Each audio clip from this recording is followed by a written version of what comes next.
Now, would you like to tell us who you are and a little bit about yourself, please? Well, I'm Peter Alliss, the old ageing golf professional who used to play the game professionally, but since 1961, well, I did continue to play a little bit after that, but I've been working for the BBC and ABC in America, and here I am in our recording studio, broadcasting studio in Woburn for the Women's Open Championship, Rico Women's Open.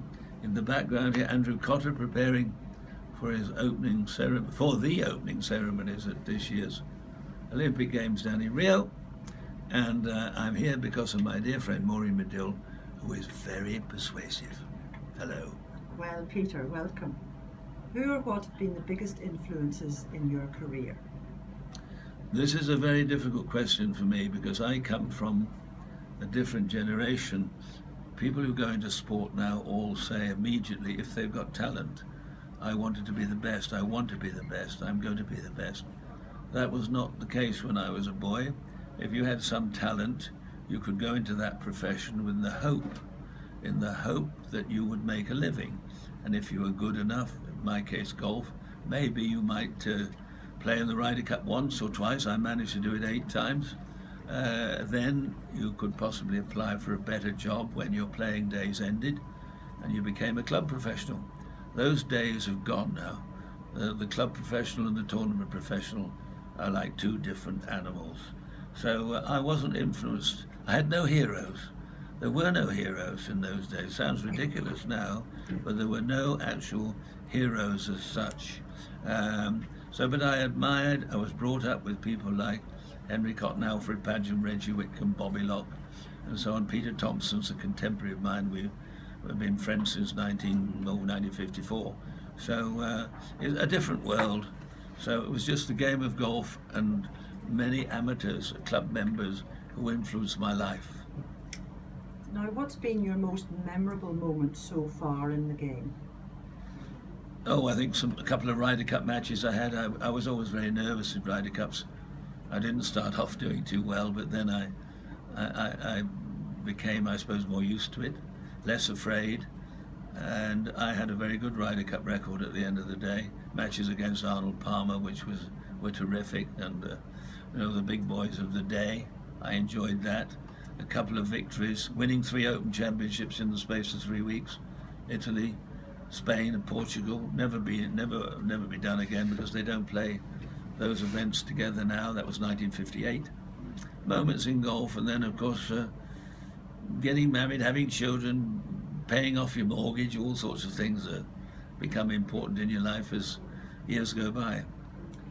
Now, if you could only play one course for the rest of your life, which would it be and why? Well, I was brought up on heather and pine and silver birch and gorse and broom, and so that would be the ones for me. Which ones you might say? Well, Sunningdale, Berkshire, Ferndown, Parkstone, Blairgowrie. Those are for me. Now, if you had the power to change one rule in the game, what would that be? The ability to make people play quicker. They used to play quicker years ago.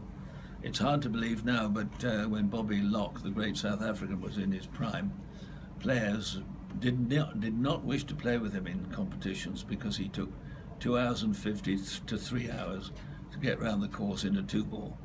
That would be Sebastian Coe today.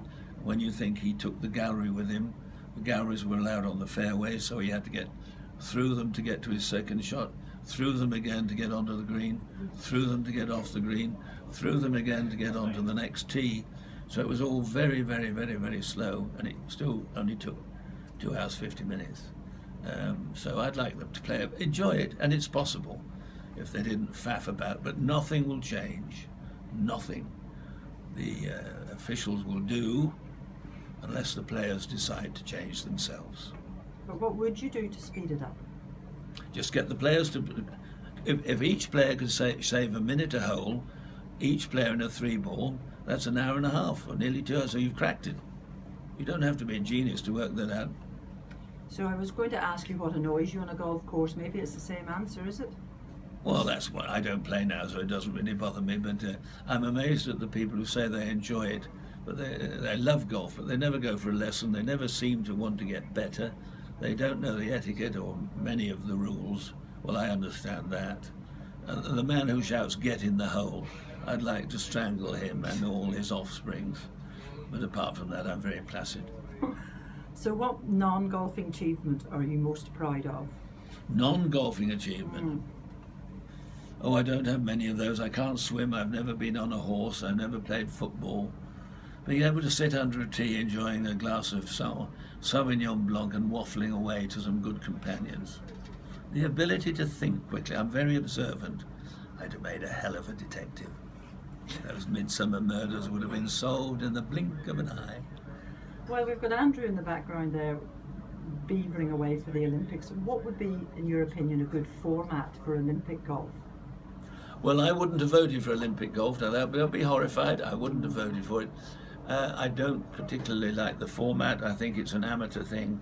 If you could get a man and a woman, well, there are men and women playing together. I'd like them to play together, not individually, separately, and make it different. And it's all very well to waffle on about being Olympians and one thing. Well, that's fine. But there are only 52 weeks in a year. I know the Olympics only come around every 4 years, blah, blah, blah, blah, blah. But, it has merit, but we already have great competitions for women, men, pros, amateurs.